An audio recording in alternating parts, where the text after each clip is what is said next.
Some of the greatest philosophers that I'm fond of, um, Arthur Schopenhauer, if that's his name. Um, Friedrich Nietzsche, that's another one. Those are the only two I can think of right now, but both of these guys had really bad experiences with, you know,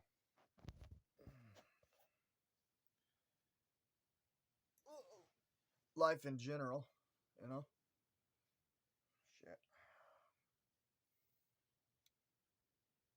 Um,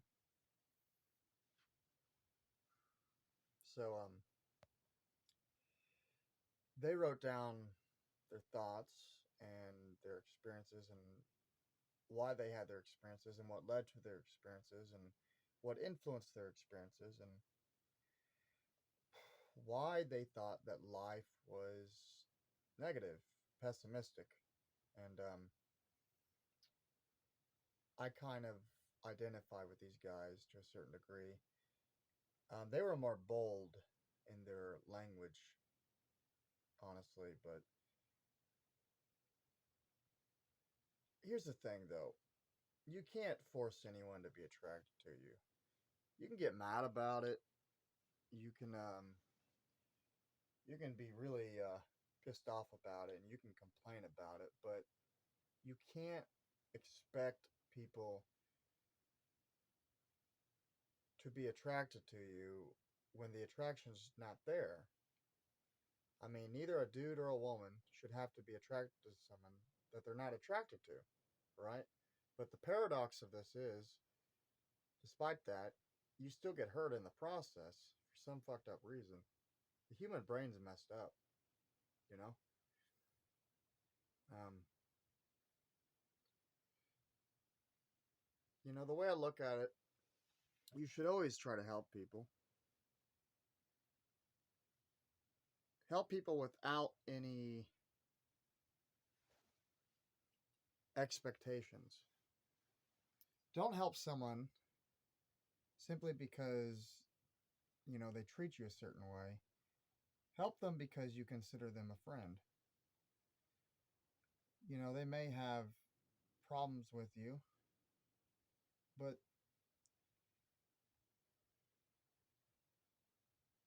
if you're a real friend, then you'll want to help them. And that's what friends are. They help each other even if the other person perceives them as distant, you know? Now, I'm not religious or anything, but there are certain verses in the Bible that talk about do good unto others without anything in return. The reason these verses were put in there is because human nature is a tragedy, and doing good for others when perhaps that in some cases good is not paid in return, that's one of the most selfless things you can do, especially if it's a friend or friends. Jesus said, greater love has no man than this, to lay down his life for his friends. Now, that doesn't mean you won't get wounded in the process, right? But we have to put ourselves in other people's shoes as best as we can, because anger and hate lead to violence eventually. And just imagine yourself in their shoes. Would you want to be someone who is belittled or talked down to or physically or verbally assaulted?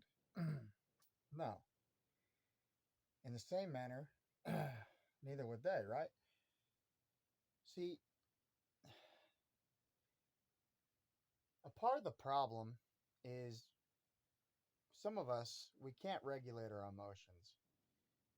We try and we fail, and it just leads to more ruin. Some of us even intentionally try to destroy our own friendships because we're so insecure because of negative feedback. So we destroy our friendships, maybe not at first intentionally, but later, because we want to test out, perhaps subconsciously, to see if the friendship's genuine. Some of us are always questioning the genuine relationships we have with other people, and a lot of us don't even have friendships. Some of us are lucky to have a few, and those few are more lucky than having none, if you think about it. Um, Here's another thing I'm learning. There is no reason to be honest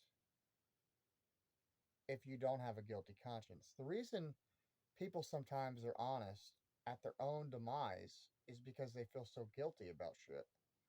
So the more guilty you feel, the more honest you're going to wish to be about it. And believe me, people always say be honest, but honesty can actually destroy you because how honest you are, it, it can actually turn against you and not in your favor.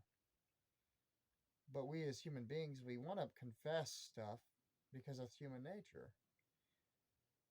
We want to confess our, well, I'll just call it sins to other people because we feel bad, you know?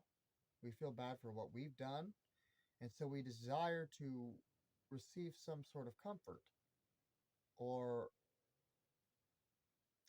amends. But many times more than none, honesty doesn't pay. It's not a benefit, especially in friendships. In friendships, you should probably, no, you should never complain. And this is something I myself have failed to do. A lot of us today are weak willed, mentally, emotionally. We're weak willed, and we can't tolerate pain. Now, we may be able to tolerate physical pain, but mental anguish, if anything, that's far worse than physical anguish. Sometimes physical anguish goes away, mental anguish stays. Mental anguish is almost like physical anguish. Both are painful, but mental anguish is far worse, I would say, depending on the severity, you know. In this life, you'll have a lot of suffering, and the suffering is variable. I know everyone suffers, every single person, but some individual suffering is worse than others. And it also depends on how you look. Unfortunately, the human brain is no different than a chimp. And by that I mean we judge by appearance and we ostracize by appearance. All of us. I'm not saying some of us. Every single one of us do this. Me, you, everybody. It's something that is extremely um, difficult to accept.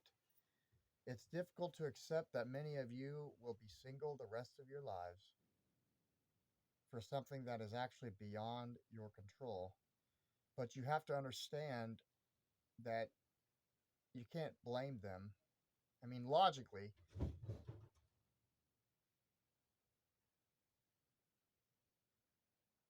you can't blame them.